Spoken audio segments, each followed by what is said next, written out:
दोस्तों दुनिया के 140 देशों को चावल एक्सपोर्ट करने वाला भारत अब अमेरिका को जो चावल एक्सपोर्ट किया करता था उसे दूसरे देशों को एक्सपोर्ट करने का विचार कर रहा है। अब आप जानते होंगे कि अमेरिकी राष्ट्रपति ने पहले भारत पर 25% उसके बाद 50% टैरिफ लागू कर दिया और इससे भारत को अच्छा खासा नुकसान होने वाला है। नुकसान होने वाला क्या, नुकसान होना शुरू भी हो चुका है और आगे चल के भारत को नुकसान ना हो इसीलिए भारत अब अपनी सप्लाई चेन डाइवर्ट करने में लगा हुआ है। अब इसमें कई यूरोप के देश शामिल हैं, वहीं एशिया को तो भारत पहले से ही चावल जैसी चीजें एक्सपोर्ट करता आया है और अब भारत जिस नए देश को चावल एक्सपोर्ट करने जा रहा है उसका नाम है फिलीपींस। आइए जानते हैं आज की वीडियो में क्या कुछ चल रहा है अंतर्राष्ट्रीय सुर्खियों में। यदि आपको हमारा काम पसंद आए वीडियो को लाइक और चैनल को सब्सक्राइब जरूर कीजिएगा।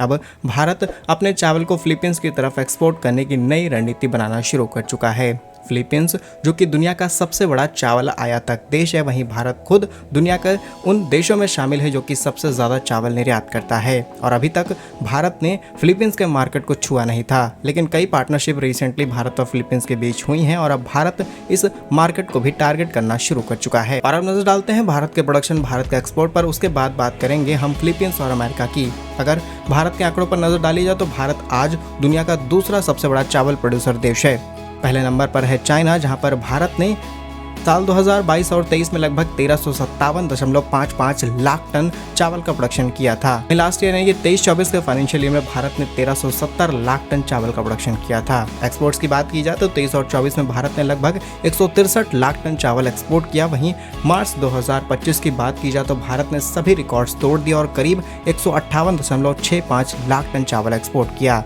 लेकिन वेदर कंडीशन और बहुत सारी जियोग्राफिक सिचुएशन को ध्यान में रखते हुए भारत ने जैसे ही चावल एक्सपोर्ट पर रोक लगाई, पूरी दुनिया में हाहाकार मच गया। क्या चीन, क्या मिडिल ईस्ट के कंट्रीज, हर तरफ से भारत पर सवाल उठने लगे, लेकिन भारत ने लिमिटेड देशों को ही चावल एक्सपोर्ट जारी रखा। अब उसमें एक नाम अमेरिका का भी था और सिर्फ अमेरिका के आंकड़ों पर नजर डाली जाए तो फाइनेंशियल ईयर 24 में भारत ने अमेरिका को लगभग 2.34 लाख टन चावल एक्सपोर्ट किए हैं। इसमें मेनली बासमती राइस एक्सपोर्ट किया गया और टोटल अमेरिका जितना कंज्यूम करता है उसका 5% ग्लोबल डिमांड के हिसाब से भारत एक्सपोर्ट करता है। अब आप खुद ही सोच करके देखिए, अमेरिका ने भारत पर 50% टैरिफ लागू किए हैं, वहीं वियतनाम 46%, चाइना 34% और थाईलैंड 36% जैसे देश हैं, तो भारत इन मार्केट्स को आसानी से एक्सपोर्ट कर सकता है। मे भी चावल यहाँ से यूएसए जा सकता है और अमेरिका शायद इस पूरी सप्लाई चेन को भी डिस्टर्ब करने की कोशिश करे। और अब बात करते हैं अपने मेन टारगेट की, जहाँ पर भारत डाइवर्स कर रहा है मार्केट को और फिलीपींस हमारा नया कंज्यूमर बन सकता है और अब भारत फिलीपींस को अपना नया कस्टमर बनाने की तैयारी में है। साल 2024 और 25 के आंकड़ों को निकाल करके देखा जाए तो भारत ने फिलीपींस को मात्र 48.91 मिलियन डॉलर के आसपास चावल एक्सपोर्ट किए। वहीं पूरी दुनिया को लगभग 11 अरब डॉलर का चावल भारत की तरफ से एक्सपोर्ट किया गया है। लेकिन फिलीपींस जो कि हर साल लगभग 2.5 अरब डॉलर का चावल इंपोर्ट कराता है, भारत का एक्सपोर्ट सिर्फ और सिर्फ इसमें 2% है और भारत इसी बिलियन डॉलर मार्केट को टारगेट करना चाहता है। दूसरा पॉइंट, फिलीपींस की कुल एग्रीकल्चर इंपोर्ट 2024 में 20 अरब डॉलर की थी, जिसमें भारत का योगदान अब तक केवल 413 million US dollar less than 2% के आसपास है। इसमें मेनली मांस, मूंगफली, तंबाकू, चावल शामिल है। पॉइंट नंबर 3, नई रणनीति के तहत भारत चावल, प्याज, आलू, मूंगफली, मीट जैसे प्रमुख चीजों को बड़े लेवल पर एक्सपोर्ट करना शुरू करेगा फिलीपींस को और इससे हमारे एक्सपोर्ट्स के नए रास्ते खुल जाएंगे।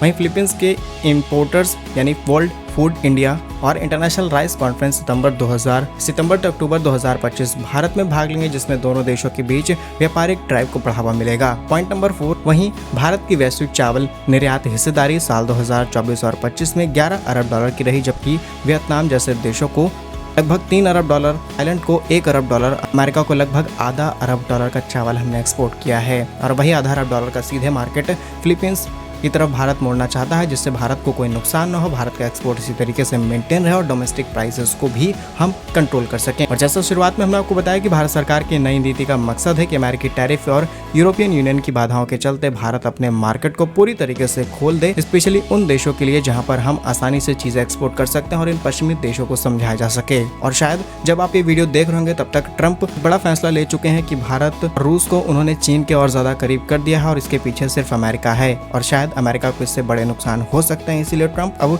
भारत को बहुत अच्छा अपना दोस्त बताना शुरू कर रहे हैं। बाकी क्या कुछ कहना है भारत की इस नई नीति पर कमेंट्स में अपनी राय जरूर दीजिएगा। ऐसे ही वीडियोस पाने के लिए वीडियो को लाइक, चैनल को सब्सक्राइब जरूर करें। पूरा वीडियो देखने के लिए धन्यवाद। जय हिंद।